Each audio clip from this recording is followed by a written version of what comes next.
정은행 바로 이하 의료는 생략하겠습니다. 안전이 하겠습니다. 오늘 이렇게 우중인데도 불구하고 우리 김용채 장관님들 고향님도 오시고 많은 귀한 분들 참석해 주신 데 대해서 기쁜 감사의 말씀을 드립니다. 오늘은 이미 저희가 카톡방을 통해서 공지해 드린 바와 같이 참 대한민국의 가장 큰 기후경제 조직이 전교조라고 할 수 있겠습니다.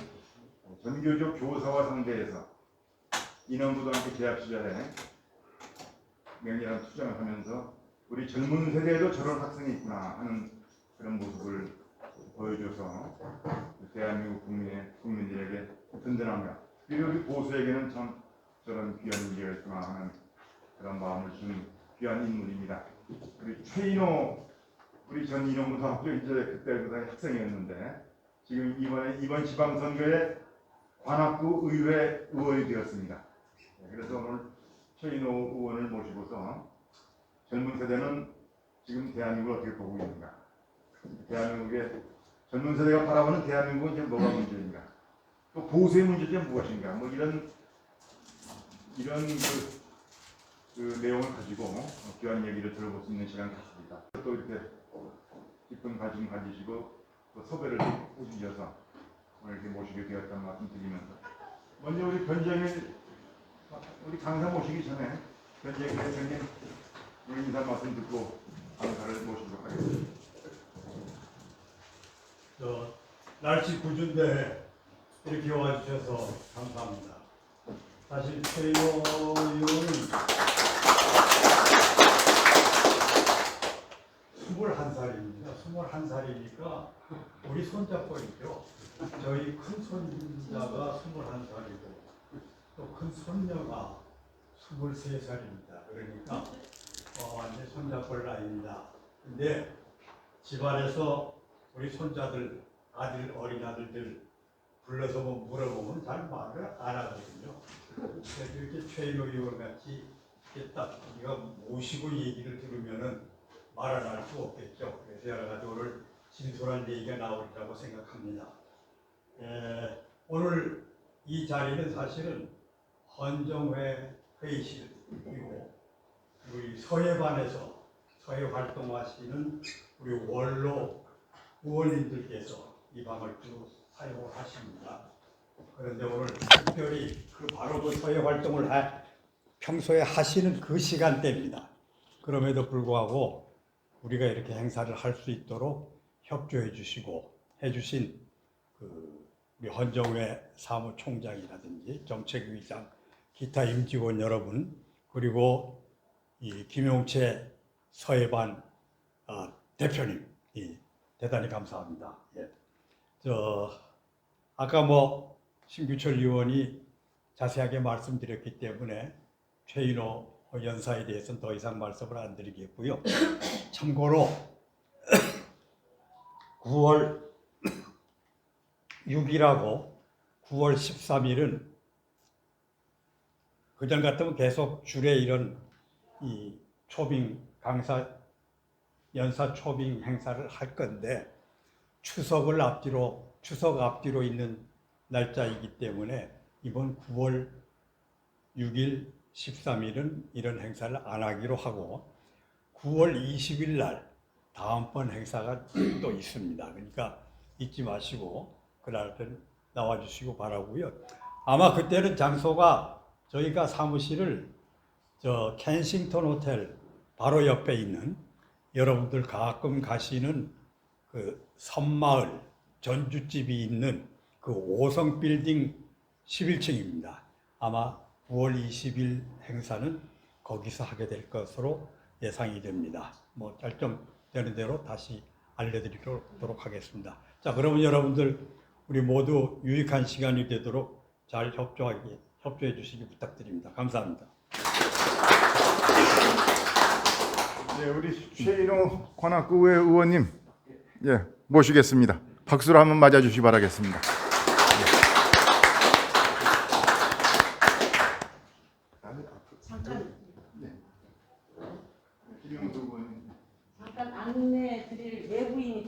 오셨기 때문에요. 이거 없으세요? 예, 소개 좀 드리겠습니다. 그리고 최인호 의원님께서 같이 오신 송상훈 저 대표님하고 또 이따 소개 드리고요. 또 이제 이게 그 서울에 우리는 국회의원하다가 또 이렇게 이제 자리에 와 있지만은 또 교장을 하다가 나와 계신 분들이 많은 단체가 있습니다. 그래서 그 서울에 은퇴한 교장 선생 조직을 평생교육회라고 합니다. 그래서 거기에 회장한 이미 우리 회원의 김한계 이사는 회원인데 그 다음에 이제 임기가 끝나서 새로 또 한 남기영 회장님 소개시켜드립니다. 예. 네. 감사합니다. 오늘 최인호 의원이 온다 그러니까 또 와서 듣겠다고 그랬어요. 예, 황송하게 이렇게 불러주셔서 고맙습니다. 저희들이 익히 옛날 장교조 때문에 얼마나 고생했습니까? 그걸 타도하려고 선봉에 서서 어린 학생이 했다는 그게 얼마나 거룩합니까?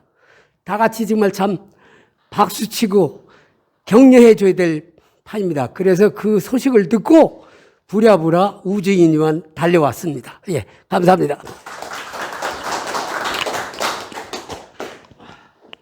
네, 안녕하십니까. 이번에 관악구에서 관악구 의원이 당선된 최인호라고 합니다. 초청해 주셔서 영광입니다. 감사합니다.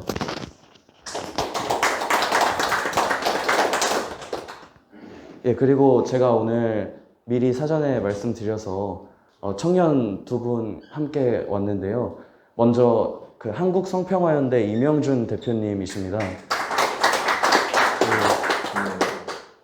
대한민국에서 다뤄지던 어떤 유일한 성담론이 고유한 어떤 남성과 여성이라는 성별의 터전을 훼손하고 있다고 생각을 해서 남성과 여성이라는 정말 제대로 된 성별을 수호해내고 또 우리 사회에 새로운 가치인 성평화를 많이 알려주고 계시는 분이시고요. 다음으로는 그 송상원 대표님이십니다.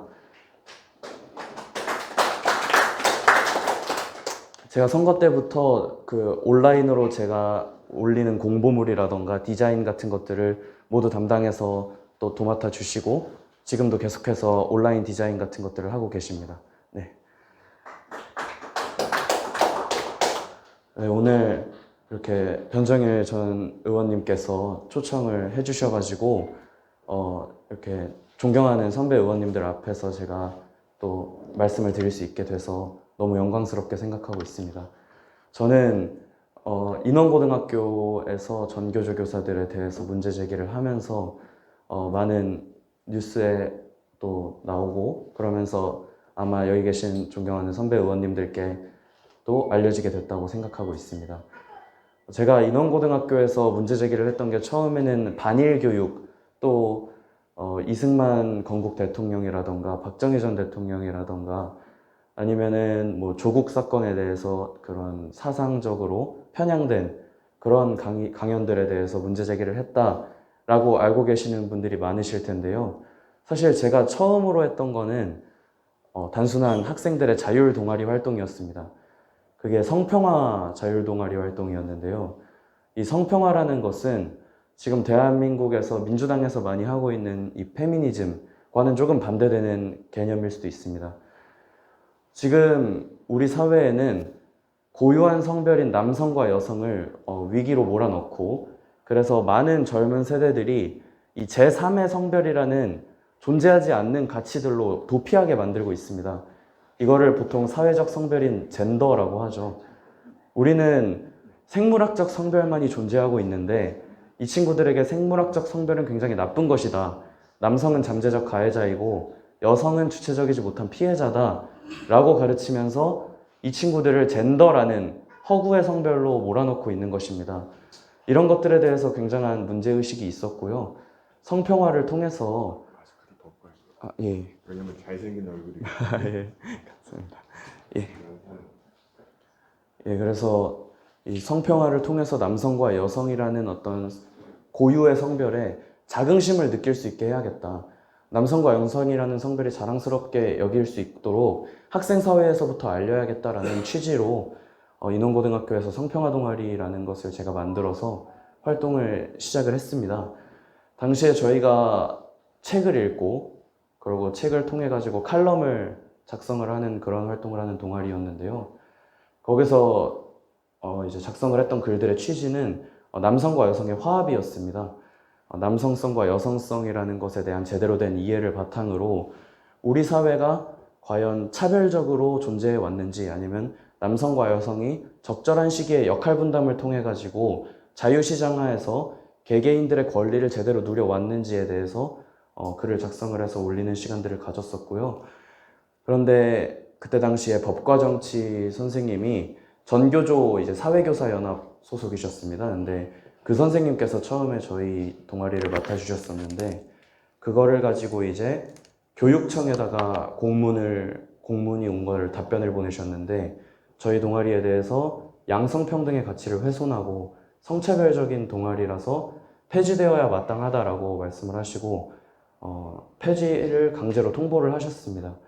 그래가지고 그것에 대해서 문제 제기를 하면서 시작된 것이 사실 최초의 인원고등학교 사상주입 사건이었습니다. 사실 교사는 정치적 중립의 의무가 있습니다. 그렇기 때문에 정치적인 어떤 개인의 소회를 학생들에게 교단에서 설파할 수 없는 것이고, 또 학생들의 자율적인 동아리 활동에 개입해서 교사의 정치적 성향과 다르다는 이유만으로 함부로 재단할 수 없는 것인데, 이것이 강제로 재단을 당했기 때문에 저희는 문제 제기를 했습니다. 또 특히나 저희의 활동이 진짜 제대로 된 성별의 가치에 대해서 왜곡되지 않게 학생들에게 알려주고, 또 잘못된 성 가치관을 바로잡는 역할을 하고 있었기 때문에 학교 내에서의 공익적 가치에도 부합했다고 생각을 해왔습니다. 그렇기 때문에 그것에 대해서 문제 제기를 했는데요. 사실 뭐 제도권에 있는 분들이라던가 문제 제기하시는 걸 보면은 국회에서 기자회견을 한다던가, 또 기자들을 상대로 어떤 개인의 주장을 펼쳐서 기사화가 된다던가 굉장히 많이 갖춰져 있는 상태로 시작을 합니다.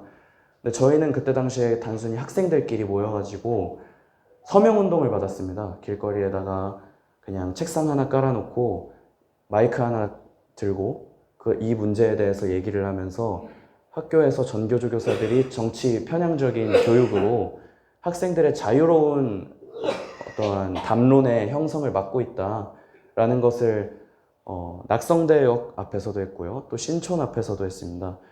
저도 사실 뭐 여러 시위나 집회 같은 곳에 많이 나가서 연사도 해보고 그랬지만, 지금 생각해보면 그때 당시에 제가 신촌에서 그렇게 서명운동을 받으면서 연설을 했던 것은 다시 생각하면 굉장히 어려운 일이었다고 생각하고 있습니다.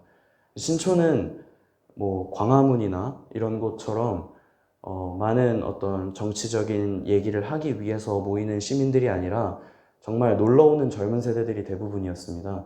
그런 놀러오는 젊은 세대들에게 저희의 목소리를 얘기를 하고, 또 그 친구들에게 어떤 감명을 줘서 서명운동에 동참하게 하는 것이 굉장히 어려운 일이었는데요. 그럼에도 계속해서 한 달 정도를 그걸 지속을 했었고요. 서명을 2030 세대에게만 4,000명한테 서명을 받았습니다.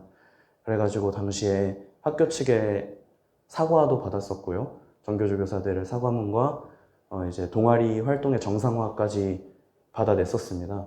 그리고 기사도 저희가 정말 아는 기자님들 하나 없이 시작해가지고 기사가 12개가 당시에 나왔습니다. 사실 국회 그 회관에서 기자회견만 해도 기사는 사실 10개 나오는 것은 어떻게 보면은 누군가에게는 쉬운 일이었지만 당시 고등학생이고 아무 힘이 없던 저희에게는 굉장히 어려운 일이었습니다.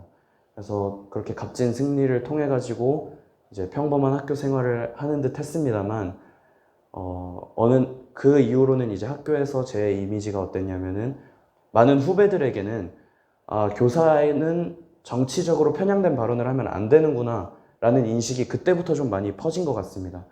사실 그 전까지만 해도 인원고등학교에 있는 전교조 선생님들께서 정치적인 발언을 하더라도 뭐 이명박 전 대통령에 대해서 욕을 하시는 분들도 많았고, 또 박근혜 전 대통령에 대해서 욕을 하시는 분들도 많았는데, 그 이후로는 그런 것들이 문제가 있다라는 것이 학생들 사회에서도 많이 알려지게 되었습니다. 그래서 그 당시에 많은 후배들이 저에 대해서 생각을 했던 것이, 학교에서 이런 잘못된 정치 편향적인 수업이 있으면 최인호 선배한테 말을 해야겠다라는 것이 학교 내 분위기로 이제 전반적으로 퍼져 있었습니다. 근데 어느 날 제가 수업 시간 이후에 핸드폰으로 메시지가 와가지고 하나를 봤는데요. 학교 후배였습니다. 저랑 평소에 운동도 자주 하고 자주 만나기도 하는 그런 후배였는데요. 그 후배가 영상 하나를 보냈습니다. 그 영상을 보면은 아마 보신 분들이 계실지도 모르겠는데 어떤 연단 같은 곳에 학생들이 반일 문구를 적힌 포스터 같은 거를 들고 서서 뭐 아베 자민당 망한다, 뭐 반일 운동해야 한다 이런 구호들을 연달아 외칩니다. 근데 그것이 굉장히 폭력적이었습니다. 학생들끼리 모여서 자발적으로 외친 것이 아니라 교사들이 학교 내 마라톤 행사에서 그 문구를 학생들에게 앞에 들게 하고 강제로 그 구호를 외치게 한 것입니다. 반일 문구를.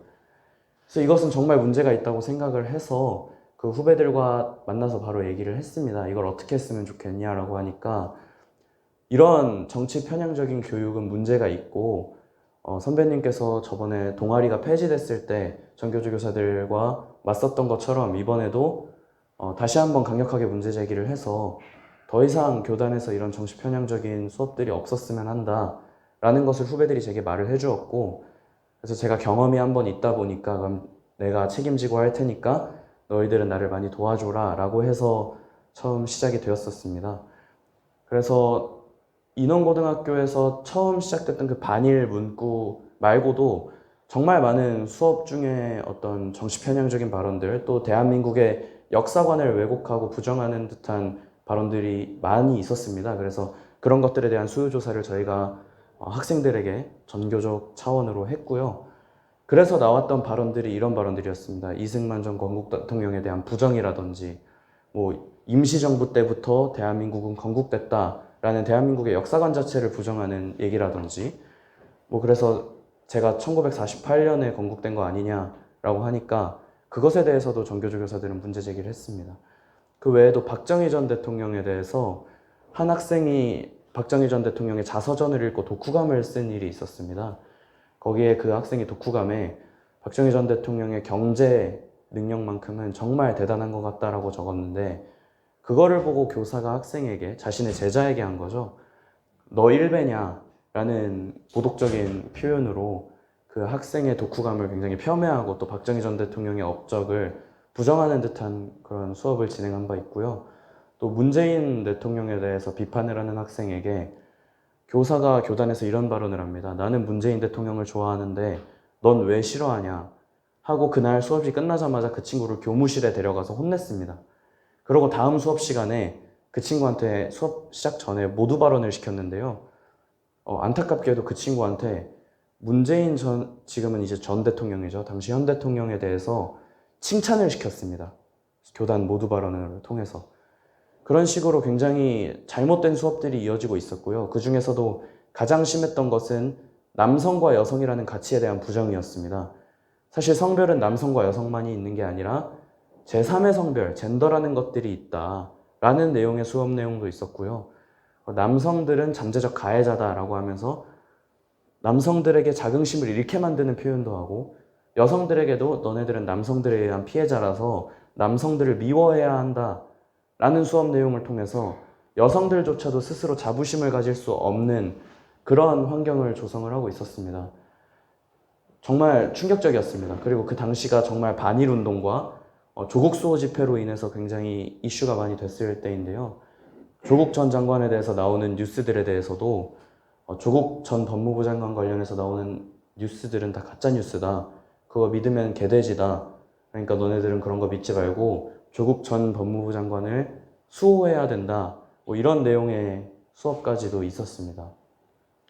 저도 학생들을 상대로 저희 나름대로의 설문지를 적어서 전수조사를 하다 보니까 생각했던 것보다 이거는 훨씬 더 심하다는 생각이 들었습니다. 그리고 대한민국에서 이런 학생들이 전교조 교사들의 어떻게 보면은 학생들을 상대로 또 교정에서 하는 이 교정농단에 대해서 문제 제기를 했던 경력이 있는가 이런 역사들도 좀 찾아봤는데요. 거의 없었습니다. 특히나 학생들이 개개인으로서 문제 제기한 것이 아니라 집단화돼서 학생들이 정면으로 전교조와 부딪혔던 일은 전혀 없었습니다. 그래서 이번 기회에 단순히 인원고등학교 문제가 아니라 전교조가 전국적으로 지금 학교에 포진되어 있는 만큼 모든 전국의 학교들이 인원고등학교와 비슷한 실태일 텐데 이것을 학생들이 이번 기회에 좀 바로잡아보자 라는 취지에서 저희가 그때 당시에 전국학생수호연합이라는 것을 결성을 하고 전국 각지에서 중학생, 고등학생들을 모았습니다. 그래서 당시에 저희가 기자회견도 했었고요. 또 그 학교 앞에서 텐트 농성을 하다가 그 텐트 농성을 교육청 앞으로 옮겨가서 교육청 앞에서도 하고 강화문에서 집회도 하고 그랬었는데요. 당시에 제가 가장 인상 깊었던 것이 전국의 중고등학생이 사실 50명 모이기도 쉽지 않습니다. 이러한 전교조 교사들을 비판하기 위해서 모이는 것 자체가 10명 모이면 많이 모였다라고 보통 표현을 하는데요. 당시 저희가 열었던 광화문 집회에 중고등학생만 200명이 왔습니다. 그래서 저희가 깃발을 만든 거를 다 같이 들고 광화문에서부터 교육청까지 자유와 자유민주주의와 우리 대한민국의 헌법정신 또 우리 대한민국 교단에서 있어야 될 가치들에 대해서 학생들이 외쳐야 할 가치들에 대해서 구호를 외치면서 행진을 했던 것이 저희가 기억이 많이 납니다. 그래서 그런 식으로 문제 제기를 한 끝에 저 역시도 뭐 그때 당시에 많은 불이익을 받았습니다. 뭐 수시 당시에 저는 대학에 입시하고 있을 때니까요.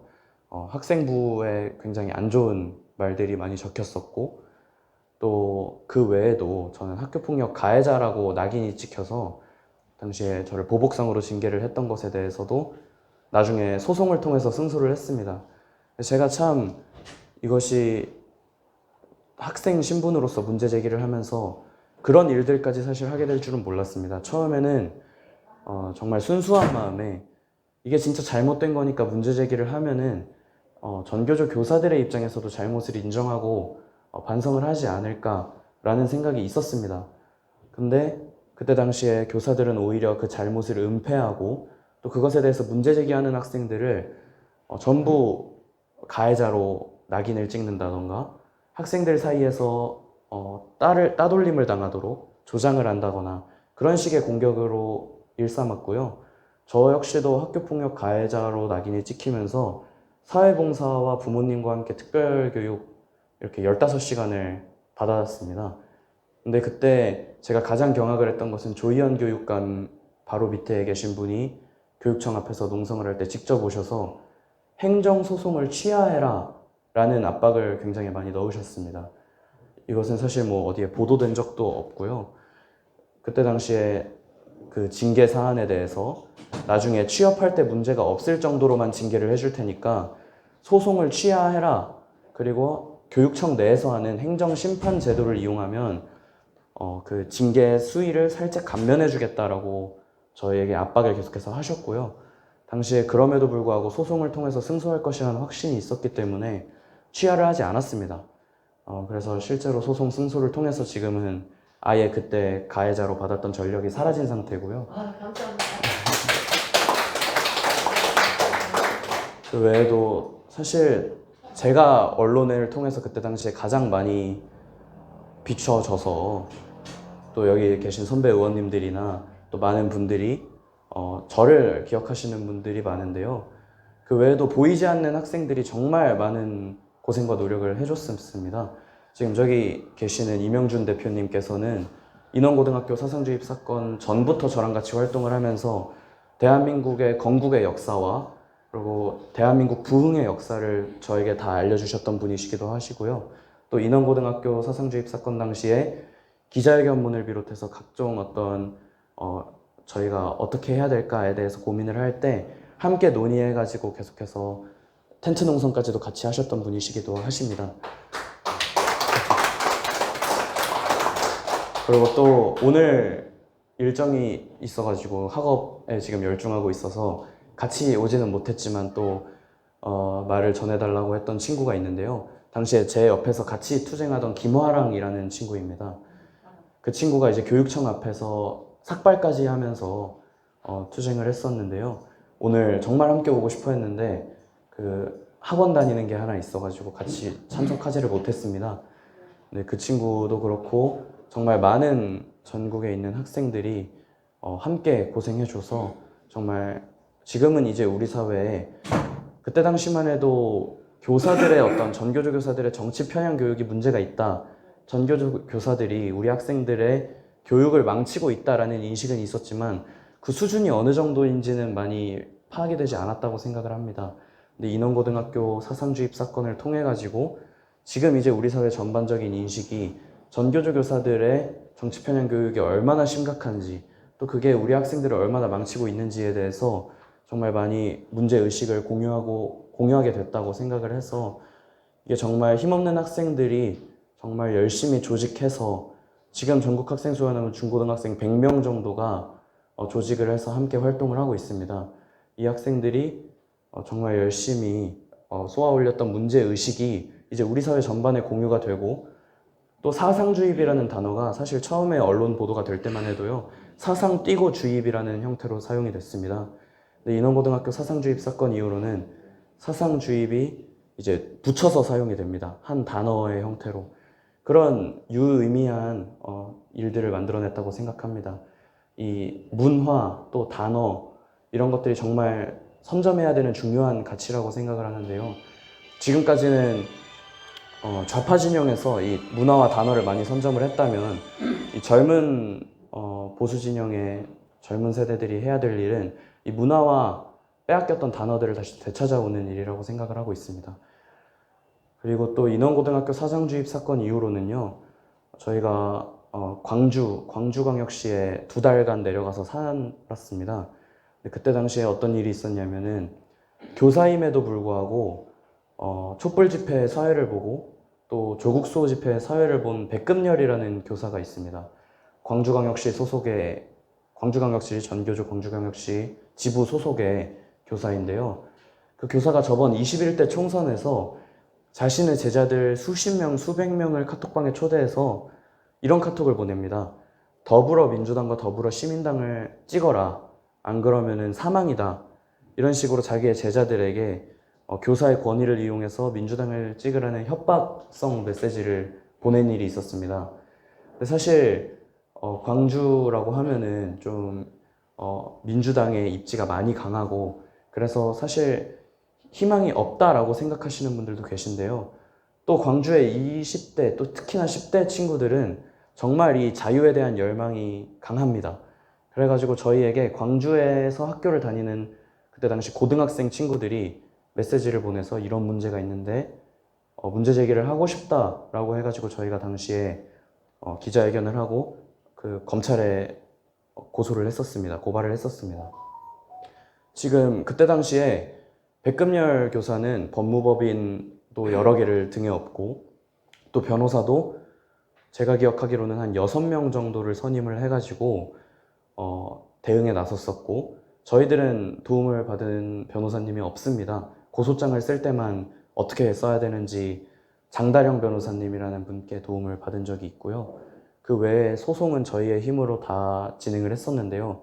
지금 2심까지 저희가 승소를 해서 지금 교단에 더 이상 있을 수 없게 저희가 만들었습니다.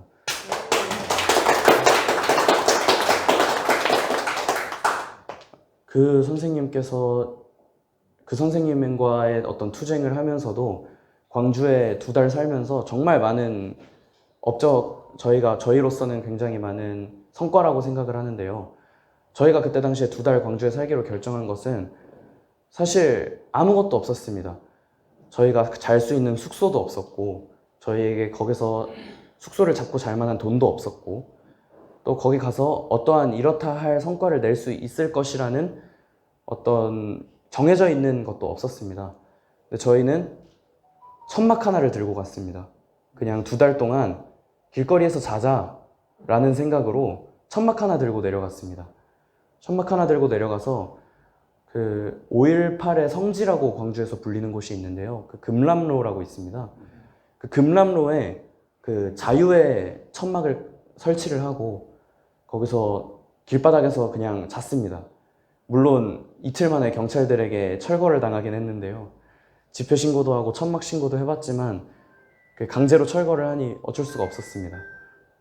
아무튼 어찌저찌 하면서 2달간을 살면서 정말 많은 광주의 청년들과 만나고 또 같이 함께 활동할 수 있는 기회가 열렸습니다.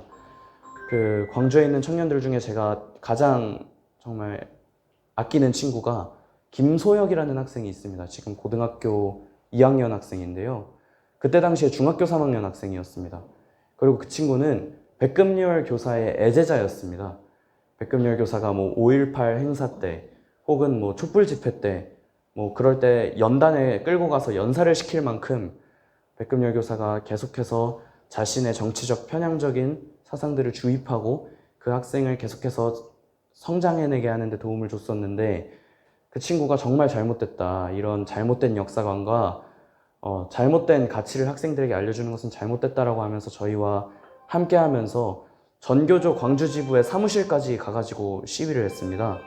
그때 당시에 그 친구는 저도 그렇고요. 그 친구도 그렇고 광주지부 교사들에게 폭행을 당했습니다. 당시에 저는 다리 인대 쪽이 완전히 망가져서 깁스를 했었고요. 그 친구도 팔 쪽이 완전히 나가서 반깁스를 했었는데요. 근데 그때 당시에 전교조 교사들이 정말 대응이 상상 이상이었습니다. 보통 그 교사라고 하면은 공공기관에서 근무하는 사람이다 보니까 민원인이라던가 혹은 문제 제기를 하는 사람이 찾아가면 절차에 따라서 민원을 접수를 하고 또 그것에 맞게 민원을 해결을 하려고 노력을 해야 되는 것인데 백금열 교사가 정치 편향적인 교육을 해왔고 현직 교사임에도 불구하고 정치적인 집회에 나가서 사회를 본다면 문제가 있는 거 아니냐라는 민원에 대해서 쓰레기들은 청소를 해야 된다라고 하면서 의자로 폭행을 했습니다. 그 주변에 있는 광주지부 교사들이. 저희도 참 인원고등학교 할 때도 문제 제기하면 쉽게 끝날 줄 알았는데 하다 보니까 텐트 농성도 하게 됐고요. 예정에 없던 삭발도 하게 됐고요. 정말 많은 일들이 있었던 것처럼 광주에서도 상식이 통할 거라는 생각으로 문제 제기를 하고 많은 저희와 함께 할 수 있는 학생들을 모으는 과정에서 그런 또 폭행들을 당하는 것이 참 마음이 아팠습니다. 그럼에도 불구하고 저희는 금람로에서 매일같이 오후 4시부터 저녁 8시까지 4시간이죠. 4시간 동안 금람로에서 마이크를 잡고 서명운동을 또 받았습니다. 사실 4시간이라는 시간이 가만히 서갖고 서명운동 받기가 굉장히 어려운 시간입니다. 저도 이번에 처음으로 또 선거를 뛰었다 보니까 저는 선거 자금이 없어서 선거 사무원 3명 가지고 선거차도 없이 선거를 뛰었는데요. 지하철역에 서서 퇴근 인사하는 게 정말 굉장히 고된 일인 걸 처음 알았습니다. 근데 그때 당시에 4시간 동안 그 자리에 서서 계속해서 반복적인 얘기를 하면서 광주에서 자유를 외쳤습니다. 광주 학생들의 자유를 외쳤습니다. 지금까지 광주에서는 기성세대, 586 세대가 그래왔던 것처럼 민주당을 암묵적으로 지지해야 하고 덮어놓고 민주당을 지지해야 하고 5.18의 가치를 덮어놓고 성역화된 가치 그대로 믿어야 한다라는 것이 암묵적인 룰이었는데요. 학생들은 그것을 깨고 싶어 했습니다. 학생들도 자유롭게 자신의 의견을 성역 없이 말하고 싶어 했고 문재인 대통령이 잘못하면 잘못했다. 이재명 대선 후보가 잘못하면 잘못했다. 또 광주의 어떤 지금까지 암묵되어 왔던 반대한민국적인 가치들이 잘못되면 잘못됐다. 그리고 또 전교조가 잘못되면 잘못됐다라는 것을 자유롭게 외치고 싶어 했습니다. 그러나 지역적 분위기의 특성상 그 외치고 싶어 하는 열망이 많이 지금까지는 압박을 받아왔습니다. 근데 저희가 가가지고 많은 학생들을 모으다 보니까 그 자유의 가치에 동참을 해서 함께 하고 싶어 하는 청년들이 정말 많았고 무려 광주 금람로에서 서명운동만 받으면서 함께 활동할 수 있는 친구들 50명을 모았습니다. 광주에서. 사실 광주에서 50명은요. 제가 생각하기엔 서울에서 한 학생 500명을 모은 것과 같다고 생각을 합니다. 정말 그 지역적인 분위기 속에서 정말 모으기 어려운 학생들을 한 명 한 명 모아서 또 함께 전교조에 대해서 시위도 하고 또 저희끼리 대한민국의 건국의 역사와 또 발전의 역사를 함께 공부하는 시간도 가지고 이런 것들이 정말 의미가 있는 일이라고 여겨졌고요. 또 그렇게 저희와 함께 스터디하고 함께 활동을 했던 친구들이 지금은 광주 학교를 재학을 하면서 또 주변 친구들에게 이런 것들을 많이 알리고 있습니다. 그러면서 광주에서도 이제는 그 자유와 민주주의 또 우리 법치 이런 대한민국의 지금까지 이루어져 왔던 대원칙들을 많이 이렇게 함께 향유할 수 있는 가치관이 되었다는 것이 정말 참 뜻깊은 일이었습니다. 2달 정도 살면서 사실 저는 굉장히 힘들어했습니다. 정서적으로 제가 살던 곳이 아니라 다른 곳에 한 2달 정도 가 있으면 향수병이라고도 하죠. 또 광주에서 사는 것이 굉장히 힘들기도 했고, 그리고 굉장히 많은 린치들이 있었습니다. 거기에 천막 쳐놓고 활동을 하다 보면요, 지나가시는 분들 중에 욕을 하시는 분들도 있고 시비를 거시는 분들도 있습니다. 또 굉장히 많은 경찰들도 와가지고 이렇게 공정하게 사건을 바라보고 처리를 해주는 것이 아니라 전교조 교사들이 폭행을 했음에도 와서 학생들에게 굉장히 뭐라 하고 응급실에 실려가는 학생을 막아 세웁니다. 가지 못하게. 그런 정말 편향적인 그런 지역에서 자유를 외치면서 학생들을 많이 모았다는 것에 저희는 큰 의미가 있다고 봤고, 그를 통해 가지고 지금 정말 많은 광주의 학생들이 함께하고 있게 된 것이 저희에게 앞으로 얼마나 큰 자산이 될지, 또 우리 자유민주 진영에서 얼마나 큰 자산이 될지 저는 굉장히 기대가 됩니다. 그 친구들이 할 수 있는 역할들이 또 있을 것이고, 그때 적절히 선배 의원님들께서도 많이 응원해 주시고 또 도와주시면 그 친구들이 정말 대한민국의 자유와 가치를 위해서 더 큰 일을 할 수 있지 않을까, 그런 생각이 들었습니다. 그래서 여기까지가 지금 저희가 함께 하고 있는 전국학생수호연합 민원고등학교 사건을 시작으로 해서 광주까지 가면서 지금 전국적으로 활동했던 내용들을 좀 보고를 드린 것 같습니다. 지금 전체적으로 제가 속해 있던 단체들의 상황을 말씀을 드리면, 한국성평화연대라는 단체가 먼저 있습니다. 거기는 아까 말씀드렸던 성평화라는 가치를 알리고 남성과 여성이라는 고유한 성별의 터전을 지키고 또 대한민국의 담론의 발전을 위해서 또 연구하는 단체인데요.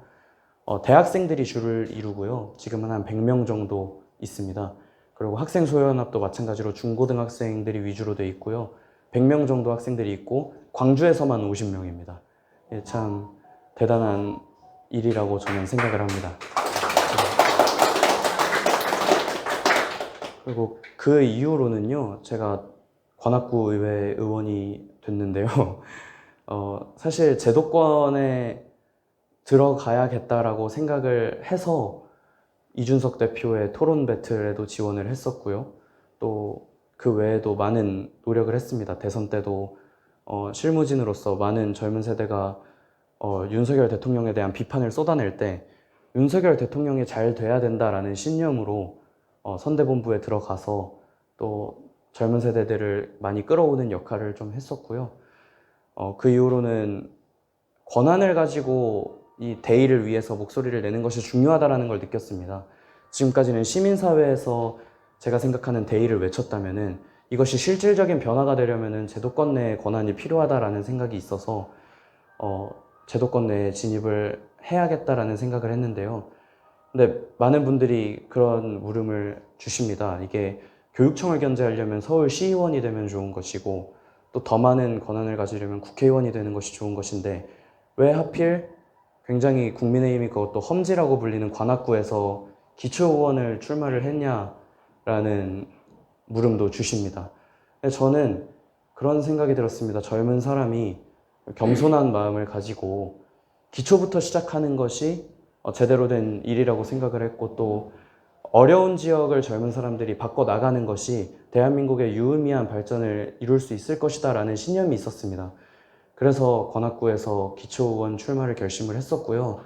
다만 참 이 선거라는 것은 굉장히 어려웠습니다. 단순히 민주당이랑만 경쟁을 해야 되는 것도 아니었고 또 공천을 받기 위한 경쟁도 있었어야 되는 것이고, 그래서 참 젊은 나이로서는 굉장히 어려운 일이었습니다. 하다 보니까 참 스트레스를 받고 그런 것도 많았고요. 포기하고 싶었던 적도 많았고, 하지만 또 어떻게 잘 일이 풀리면서 이번에 당선이 돼서 또 의정 활동을 열심히 하고 있습니다. 제가 의정 활동에서 가치로 두는 것이 지금 딱 한 가지로 좁혀졌는데요. 예산에 대한 문제입니다. 뭐 국회에서 다루는 것들보다는 훨씬 더 작은 문제이긴 하지만은 지역사회에서도 이 좌편향적인 단체에서 예산을 가져가고 또 좌편향적인 사람들이 사업을 가지고 예산을 가지고 뒤에서 조금씩 남겨먹는 일들이 지방자치일수록 좀 더 암묵적으로 실행되어 온 일들이 많다고 생각을 하고 실제로 그걸 많이 파헤치고 있습니다. 그래서 이 좌편향된 시민단체라던가 조직들의 개개인들의 지원금이 갈 수 있도록 하는 것이 아니라 진짜 대한민국의 제대로 된 역사관을 가지고 대한민국의 발전과 대한민국의 자유를 위해서 힘쓸 수 있는 사람들에게 예산이 적절히 분배되어야 된다고 생각을 해서 그런 부분들을 좀 바로 잡는 노력을 하고 있고, 실제로 최근에도 성인지 예산이라는 것에 대해서 의정 활동을 통해서 바로 잡으면서 지금 억대로 편성되어 있던 성인지 예산을 지금 제가 다시 되돌려 놨습니다. 되돌려 놓고 다시 바로 잡는 역할을 하고 있습니다. 네. 그리고 지금 아까 전에 변정일 전 의원님께서 여기서 제가 강연을 하기 전에 얘기했으면 좋겠다라고 말씀하신 것들이 인원고등학교에서 문제 제기를 했던 것도 왜 국민의힘을 선택했는지, 또 지금 국민의힘의 혼란에 대해서 어떻게 생각하시는지에 대해서 말씀을 주셨는데요. 제가 국민의힘을 선택한 것은 자유민주주의의 가치를 정말 제대로 가지고 있는 정당을 선택해야 됐기 때문에 민주당을 당연히 선택을 할 수 없었습니다. 딱히 고민 없이 국민의힘을 선택했던 것 같고요. 또 선배 의원님들께서 지켜오셨던 가치가 얼마나 대단한 건지 저도 충분히 공감하고 또 존경하고 있기 때문에 그 가치를 이어받아서 또 국민의힘이 정말 보수 정당으로서 자유민주주의를 추구하는 정당으로서 좋은 일들을 할 수 있는데 조금이라도 보탬이 되면 좋겠다라는 마음으로 또 입당을 하게 되고 또 국민의힘에서 이렇게 기초의원까지 된 것 같습니다.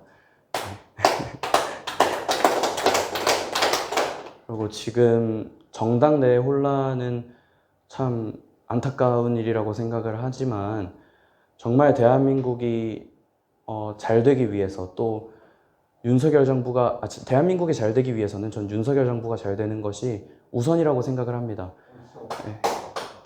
그래서 대한민국이 잘 되기 위해서는 윤석열 정부가 잘 돼야 되는 것이지 새로운 보수 계열이라는 곳이 잘 되는 것은 아니라고 생각을 하고 있습니다. 또 특히나 새로운 보수라는 계열이 지금까지 대한민국을 위해서 또 보수 정당을 위해서 유익한 일들을 해왔거나 또 정말 제대로 된 가치관이라던가 어떤 명분을 가지고 있다면 그것이 맞다고 할 수도 있겠지만 제가 생각했을 때는 그렇다고 생각하지는 않습니다. 지금까지 해왔던 것이 어떻게 보면은 우리 정당을 지지해주는 분들께 오히려 더 소홀했던 것이 아닌가 그런 생각이 있습니다. 태극기를 드는 국민들을 굉장히 폄훼를 하기도 하고 또 뭐 유튜브에 대해서 전체적으로 다 뭐 문제가 있다라는 얘기들도 있었고요.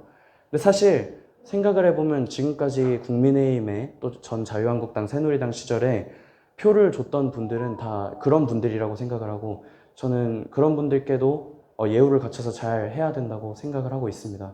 근데 그 젊다는 것이 저는 사실 한 번도 장점이라고 생각을 해본 적이 없습니다. 선거 때도 젊다는 것은 오히려 저에게 약점이라고 생각을 했는데요. 젊은 사람들이 책임감이 없을 것이다, 혹은 뭐 진정성이 없을 것이다, 좀 진중하지 못하고 가벼울 것이다 라는 어떤 많은 사람들의 문제의식은 전 단순한 편견이라고 생각하지 않고 실체하는 것이라고 생각을 합니다. 그래서 저 역시도 그 부분에 대해서 스스로 보여드리는 모습을 통해서 해소하기 위해서 많이 노력을 했지, 그것에 대해서 불평불만하고 젊은 사람이라고 해가지고 이 젊은 걸 내세워갖고 어떤 이득을 취해보려고 한 적도 없고, 또 젊은 것을 내세워서 어르신들께 뭐 요즘 표현으로 뭐 틀딱이라던가 그런 어떤 어르신들을 폄훼하는 표현을 사용하려고 생각해 본 적이 단 한 번도 없습니다. 근데 정치권에서 그런 표현들을 막 사용을 하면서 선배 의원님들에 대한 존경이 없이 예의가 없이 하는 것들을 보면은 참 저도 어떻게 보면은 저는 청년이라는 표현을 별로 안 좋아하지만은 청년 정치인으로 분류되는 한 명의 사람으로서 참 안타까운 일이라고 생각이 많이 들었습니다.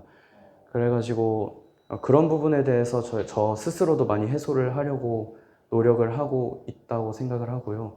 또 청년들이 정말 선배님들에 대한 존경을 통해서 만약에 이준석 대표처럼 급진적으로 바꾸고 싶은 게 있다라고 하면은 선배 의원님들을 설득하고 충분한 시간을 가지고 설득하고 예의를 갖추고 그래서 설득이 됐을 때 점진적으로 바꿀 수 있는 것이라고 생각을 하지 젊은 사람의 힘으로 막 급진적으로 한다고 해서 바뀔 수 있는 건 없다고 생각을 해서 저도 구의회 의정 활동에서도 선배 의원님들께 예의를 갖추고 또 많이 설득을 하려고 노력을 하고 있습니다. 그래서 지금 당 내에서 대두되는 어떤 청년들의 문제가 이준석 대표를 비롯한 그런 이준석 대표를 지지하는 많은 청년들이 있겠지만은 또 반대로 이준석 대표의 방법은 좀 잘못됐다.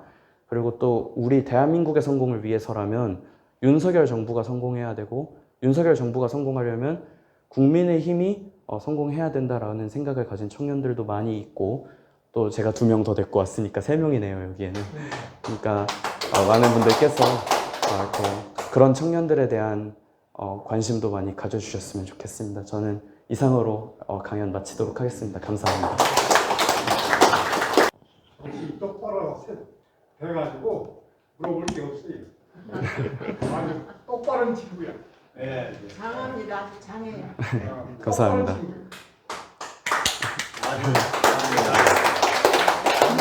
제가 그럼 하나 묻겠습니다. 예. 지금 어쨌든 뭐 저도 너무 생각 이상으로 정말 뭐 진솔되고 아주 또 조리 있는 말씀도 잘하시네요 아주. 예, 아주 뭐 정치를 오래 한 선배님보다 훨씬 아주 조리 있게, 예, 상당히 생각도 정리되어 있고 또 아주 현장감 있는 이런 말씀 해주셔서 저도 많이 아주 감동을 받았고 많이 배웠습니다.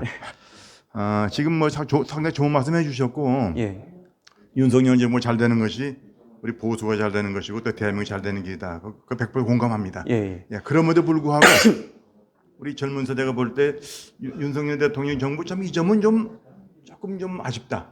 이렇게 나갔으면 좋겠다 하는 점 있으면 좀 얘기해 주시면. 사실 윤석열 정부가 저는 굉장히 국정 운영을 잘 하고 있다고 생각을 하는데요. 그 당내 혼란 때문에 윤석열 정부의 업적이 많이 묻히고 있다고 생각은 합니다. 근데 좀 더 바라는 점들은 어떻게 보면 많은 국민들이 윤석열 대통령을 믿고 뽑아준 이유이기도 하지 않을까 싶은데요.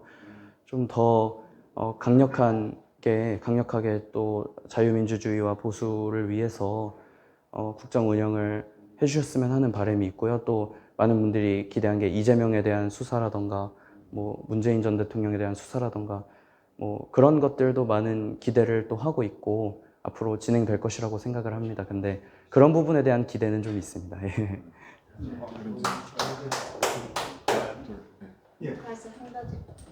김영수 의원님.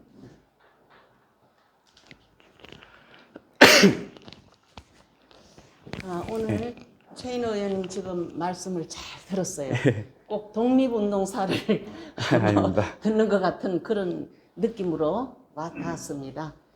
제가 오늘 말씀드리고 싶은 거는 지금 오늘 신문에 정교조에서 그야말로 법의 노조화되고 나서 2018년도 그러니까 문정권 때 거기 법의 노조화가 됐습니다. 그래서 그동안의 해직 교사들 그에 대한 보수 못 받았던 걸 다 소급해서 줍니다.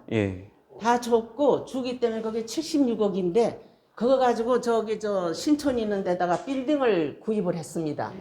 그걸로 이제 출발을 하면 이게 정말 민주노총 마냥 아주 강성이 돼가지고 되는데 그거 보고서 오늘 가슴이 답답하더라고요. 그래서 이런 거에 대한 거를 의식하고서 정말 어떻게 해야 되나 아주 강력한 그래도 힘이 아이디어 뭐 여러 가지 행동화 이게 돼 있어서 참 희망적인 게 조금 보이기도 하는데 과거 제가 86년도에 서울시교육청 장학사를 했어요. 정교조 태동 때입니다. 그때 바로 한신대학, 한양대학 여기에서 정교조가 태동하면서 막 시위하고 집회를 하고 했거든요. 그거 장학사들이 가서 다 막으면서 하면서 했던 생각이 떠오릅니다. 그때 처음 막구를 했으면 그때는 별로 많지가 않았는데 지금은 굉장히 많습니다. 아주 학교에서 어떻게 할 수가 없어요. 교장 공모제에서 감을 거치지 않은 사람이 지금 교장을 하고 있습니다. 예, 맞습니다. 그런데 모집에 26명이면은 15명이 정교조 출신들입니다. 교사들. 이렇게 있어서 공모제 이렇게 돼 있어가지고 교장까지도 정교조 출신들 돼가지고 학교 현장이 쑥대밭이거든요. 이런 것도 좀 감안을 하시고 그런 걸 해서 좀 하여튼 정교조가 지금 다 전국에 포진돼 있으니까 교육감까지 17개에서 14명이 교육감 출신운동권의 지금 교육감입니다. 예, 이러한 환경 속에 교육이 처해져 있던 거 유초 중고 보통 교육에서 있다는 걸 좀 의식하시고 예. 마침 구의원이 되셨으니까 예. 그런 것을 해서 찬찬히 해서 요거에 대한 대책이라든가 여기서 좀 힘써 주시기 바랍니다. 아, 예, 감사합니다. 꼭 질문하고 있으면 내가 내가 저 한마디 얘기가 예, 예, 우선 대한민국의 건국의 역사, 예, 대한민국 발전의 여기다 역사, 대고 예, 그리고 현재 자유민주주의의 가치에 대한 존중, 예, 이거 아주 정말로 여기 있는 사람들 모두 공감할 겁니다. 아, 예, 근데 이제 정치라는 게 현실이라서 예, 이게 지금 이제 시작을 막 하셨는데 하다 보면 때로 이 자기의 소신을 꺾어야 할까 어쩔까 하는 그 망설임의 시간도 오고 예, 또 여러 가지 하여튼 어려운 환경에 그 자기 소신을 관찰하기가 어려운 환경도 있을 겁니다. 예, 그렇지만은 오늘 이 자리에서 많은 분들에게 하나의 약속을 하신 셈인데 예, 대한민국의 건국의 역사 예, 그리고 대한민국의 발전사 그리고 자유민주주의 가치에 대한 존중 예, 그리고 그걸 지켜나가겠다 예, 이렇게 그거를 위해서 활동해왔다 말씀하신 거는 예, 바로 우리들에 대한 약속이라고 생각을 합니다. 예, 그래서 그 약속이 이렇게 꼭 깎아야지. 지켜지길 바라고요. 예, 앞으로 그러한 활동을 하는데 혹시 도움이 필요하다고 싶으면은 예, 우리 헌정의 회원들한테 말씀을 하시면 예, 아마 도움을 주실 분들도 많이 있지 않을까 아, 생각이 됩니다. 아유, 앞으로 감사합니다. 계속 발전하시기 바랍니다. 예, 감사합니다. 예, 송정도. 네. 최 의원님 잘 지냈습니까? 예, 잘 지냈습니다. 네, 저 잘 아시죠? 예. 네, 네. 다름이 아니고 제가 최 의원을 처음 본 거는 선거 한 달 전쯤에 우리 관악구에서 15명 중에 시의원, 구의원들 그 심사가 있었습니다. 그때 저는 주당위원장께서 당에서 나온 걸로 해서 당이 심사를 했는데 그때 전교조에서 활동하고 정의스럽게 투쟁하고 그런 거는 회자돼서 많이들 알고 있었어요. 근데 가장 아까 역점을 둬서 얘기한 말씀 중에 예산이 빠져나가는 거, 나쁜 데로 흐르는 거, 이거를 촘촘히 챙기겠다 하는 게 감명을 받았고요. 그리고 선거 내내 프랑카트에도 그게 캐치프레이스 적혀 있었습니다. 앞으로 약관에 지금 최인호 의원께서 이제 그 관악구에서 서서히 이제 활동을 해서 관악구민들의 의견을 경청하고 예, 그리고 모든 것을 받아서 직시해서 올바르게 판단할 줄 아는 훌륭한 의원이 되셔가지고 예, 그래가지고 약관을 지나서 부록이 뭔지 알죠? 예. 40입니다. 예. 40대쯤 되는 전에는 구의장도 하셔야 되고 구청장도 하셔야 되고 그런 거를 기대하고 있습니다. 예. 그러니까 열심히 해주시고 그리고 요즘 젊은이들이 훌륭한 천재다 좋은 분들이 많이 나오시는데 가다가 중간에 꼬꾸라진 일이 많아요. 왜냐하면 옷을 큰 거 입혀서 그런지 굉장히 교만해지고 예, 맞습니다. 딴 데로 흐르고 헛소리하고 뭐고 그래서 그런 게 많아요. 누구라고 얘기를 안 해도 그런 사람들이 지금 그동안에 많았어요. 여야에. 예, 우리 최 의원님은 그런 길로 가지 마시고 여기에 참석하신 모든 분들이 다 경륜과 지혜와 도략 이런 분들이 뛰어나신 분들이니까 그런 거를 본받으시고 물론 예. 나쁜 건 본받지 마시고 그래가지고 훌륭히 전진해서 큰 인물이 되시길 바랍니다. 예, 감사합니다. 그리고 그때 그 심사본 중에서 당선된 분 몇 분 생각나는데 안부를 좀 전해주세요. 예, 알겠습니다. 안한영 씨, 예, 그다음에 구가완 씨 예. 이런 분들 만나면 안부 전해 주시길 바랍니다. 예, 알겠습니다. 고맙습니다. 예, 감사합니다.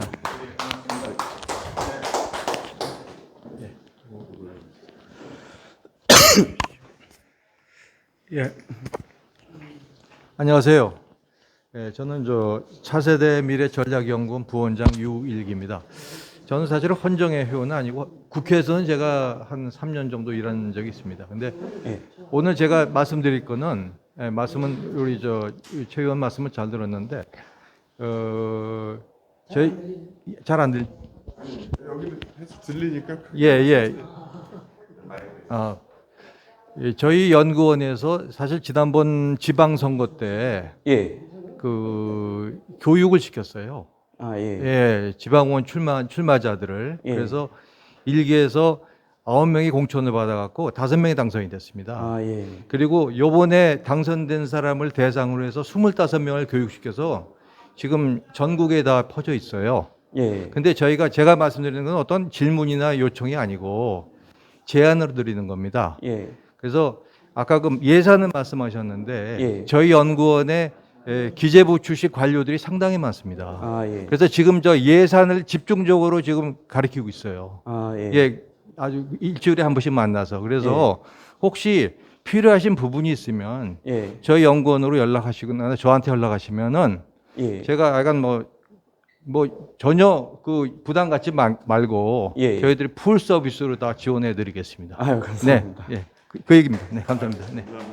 아유 감사합니다. 진짜 귀중한 상황이에요. 다른 질문 마지막으로 질문은 있다고 했는데 잠깐 나갔어요. 기회를 잃으신 거. 잘 들립니까? 예, 예. 예. 저는 관악구 살고 있습니다. 아, 예. 그런데 우리 구에서 훌륭한 청년이 구의원 활동하시기 때문에 상당히 우선 축하드리고 또 마음이 든든합니다. 아, 감사합니다. 근데 그리고 감사드리고. 근데 죄송하지만 연세가 어떻게 되시죠 지금? 지금 만으로는 20살입니다. 그리고 20살입니다. 아, 왜냐면은 방금 우리 유일기 우리 동지가 참여연이라고 활동하시는데 예. 저도 같은 전국 고기연합 거기에 한 6년 동안 활동해 왔습니다. 예. 그래서 2년 전인가 제 기억에 인원고등학교에서 전교조 선상에 대한 그러한 비판을 하고 그런 활동을 했기 때문에 그걸 지원하러 우리가 고기연합에서 한 100여 명 갔었습니다. 아, 예. 학부형이랑 전 그 기억이 나요. 예. 그래서 그때 우리 최 의원 얘기 들었는데 우선 참 반갑고 마음이 든든한데 예. 제가 한 가지 부탁드리고 싶은 거는 우선 젊은 세대, 요새 젊은 세대가 저희들이 볼 때는 상당히 우려하는 눈으로 보고 있습니다. 예. 왜냐면은 저희들 세대는 우리 분단 국가에서 그리고 왕조 국가에서 우리 가난한 국민으로 태어나가지고 우리는 어떻게 하든지 그 위대한 박정희 대통령 영도하에서 우리가 굶더라도 미래 세대를 우리가 잘 만들어서 우리가 훌륭한 그런 삶과 국가를 우리 후세한테 맡겨주자. 예. 그런 것이 좀 더 공감 이뤄가지고 저 자신도 그렇게 활력 크게 안 했지만은 같이 우리 세대가 열심히 먹식도 안 먹고 전략하고 굶주리고 세계 시장 나가서 돈 벌어와가지고 이 훌륭한 국가를 만들었는데 요새 젊은 세대들이 그걸 모르는 것 같아요. 그래서 나만 잘 먹고 잘 살고 내일이라는 건 모르고 오늘 잘 지내자. 그래서 그런 것이 저는 상당히 우려를 하고 있는데 예. 우리 젊은 세대들도 좀 더 내가 부모로부터 훌륭한 그런 삶을 이어받았으면은 우리가 그걸 소중히 더 키워서 다음 세대에 더 좋은 세상을 만들고 그러한 역사적인 안목을 가진 청년 세대들로 좀 만들어주도록 좀 열심히 활동해 주시다는 것이 제 간곡한 부탁입니다. 아, 예. 열심히 이상입니다. 하겠습니다. 지금 우리 나라를 세우기 위한 이 젊은이들 정말 바른 생각과 또 올바른 행동 다들 공감하고 그러시니까 이 격려와 또 당부의 말씀들이 많은 것 같아요. 예. 근데 이제 이 나라를 세우는 과정에서 이 정치가 또 바로 서야 되는데, 정치가 제 역할을 해야 되는데, 지금 이 구의원 이런 어떤 신분을 떠나서 예. 근래에 발생한 이 이준석 그 당대표 사태, 예. 이런 부분들에 대해서 정말 젊은이로서 뭐 예. 정치인이잖아요. 젊은 정치인으로서 이걸 당원 당규 이런 규정을 다 떠나서 정말 좀 어떻게 해주셨으면 하는 그런 솔직한 심정인지 정말 좀 묻고 싶어요. 이준석 대표에 대해서요. 이준석 대표에 대해서 사실 그 윤리위에서 징계하는 것이 좀 제대로 징계가 됐으면 이렇게 막 혼란스러운 상황까지 발생하지는 않지 않았을까라는 생각은 있습니다. 또 그 이준석 대표가 이번에 징계를 받은 거는 성상납이 아니라 증거인멸로 일단 징계를 받은 것인데, 그 외에도 지금까지 이준석 대표가 했던 발언들 중에는 윤리위의 회부가 마땅히 되어 있는 사람들이 좀 많다고 생각을 하고 있습니다.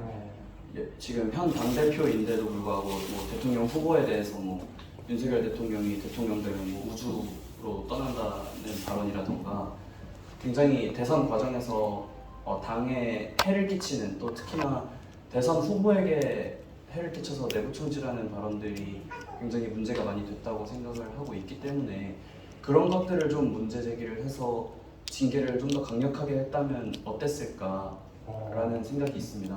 너무 애매하게, 그것도 애매한 명분을 가지고 애매하게 징계를 하다 보니까 지금 이준석 대표 쪽에서도 명분 없는 징계를 받았다 생각하고 반발이 있는 것 같은데, 이것을 이준석 대표의 대선 과정에서의 발언들로 징계를 했다면 이준석 대표를 지지하는 사람들 입장에서도 이준석 대표를 두둔하기가 좀 어렵지 않을까라는 생각은 있습니다.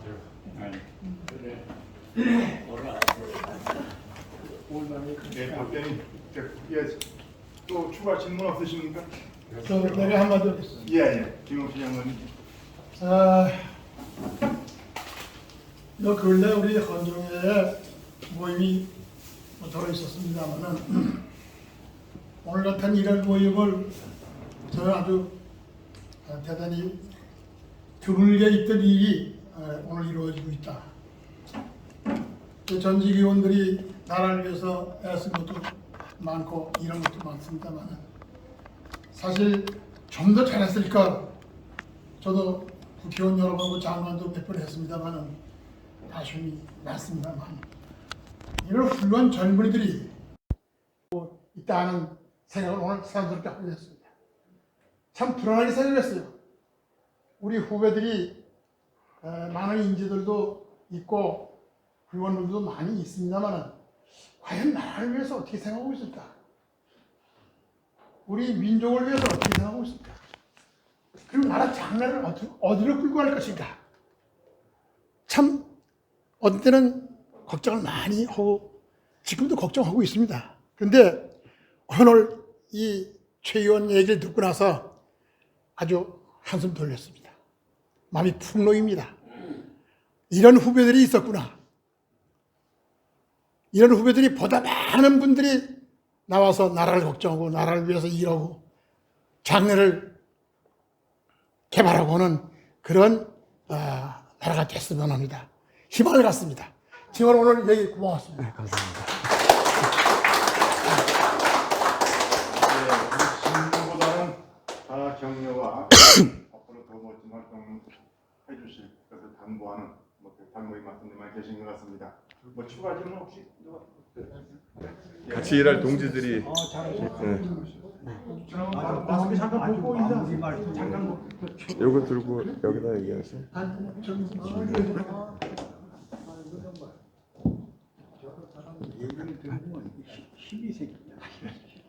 존경하는 선배님들 앞에서 저와 같이 활동해왔었던 최인호 현 구의원이 말하는 거를 보면서 너무 감동을 받습니다. 왜냐하면은 저희가 어렸을 때부터 같이 저희가 나름으로 생각하는 대한민국의 개혁 방향 이런 것들을 생각하면서 활동해왔던 것들이 이제 선배님들 앞에서 자랑스럽게 이야기할 수 있는 거리가 됐구나라는 생각으로 참 감사한 마음을 가지게 됐고요.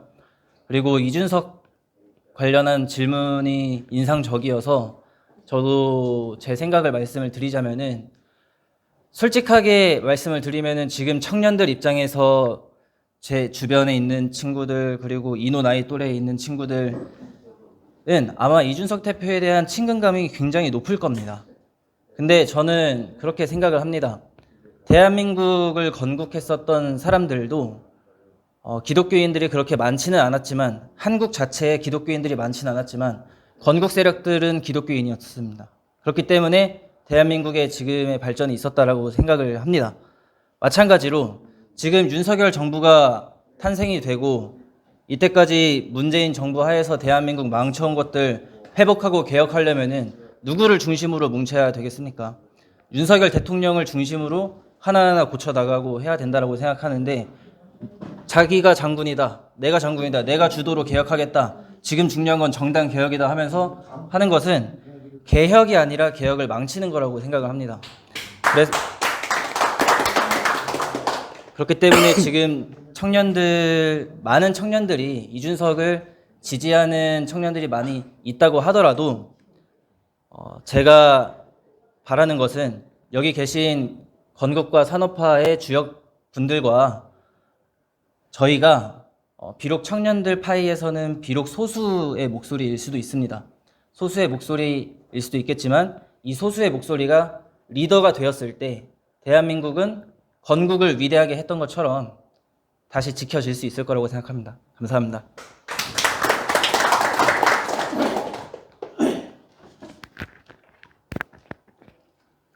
예, 안녕하십니까. 송상원입니다. 예, 저는 옆에 친구들처럼 이렇게 말주변은 없지만 옆에서 선배님들 옆에서, 그리고 최인호 의원, 그리고 이명준 대표 옆에서 제가 할 수 있는 일 열심히 하면서 선배님들 뜻을 받들어서 앞으로의 대한민국 발전에 있어서 밝은 미래가 오기를 기원하겠습니다. 감사합니다. 예, 정말 감사드립니다.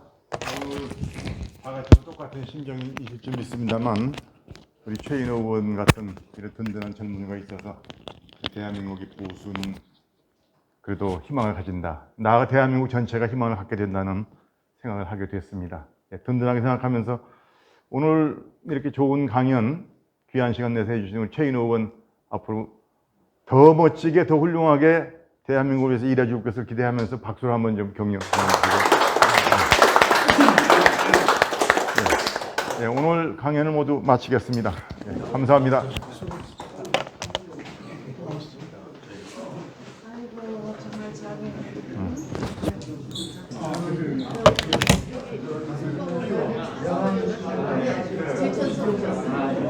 김학규 회장님 사진 하나 찍으세요.